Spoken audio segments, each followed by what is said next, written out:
ei pea enam mõtlema selle peale, et kuidas oma töötajaid motiveerida, vaid sa pead mõtlema, et kuidas tekitada nendes eduelamus, sest see iseenesest ongi nende jaoks motiveeriv. Ja siin oli 3 sammu siis, eesmärgistaja oli esimene ja selle eesmärk oligi siis tegelikult rääkida sellest, kuidas me seda edu sinu rollis mõõdame. Ja seda mitte ainult numbrilises vaates, vaid ka käitumuslikus vaates. Sest teatud numbriliste tulemusteni on võimalik jõuda ka viisil, mis võib-olla kahjustab koostööd, kahjustab meeskonnas suhteid, läbi mingite pettuste, skeemitamiste, aga samal ajal ei saa ka neid numbrilisi edumõõdikuid kõrvale jätta. Ja need edumõõdikud peavad olema nii pisikeseks taandatud, et nad ei ole mingid selle aasta eesmärk on selline. Ja siis sa loodad, et see peaks maru hasarti temast tekitama, see ei tekita.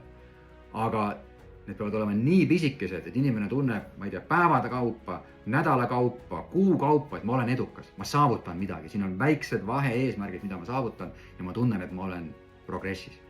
Ja kui seda veel toetavad käitumuslikud eesmärgid, siis sa oled loonud ka juhina väga tugeva platvormi selliseks nagu arengu ja arendamise kaudu oma töötajate motiveerimist.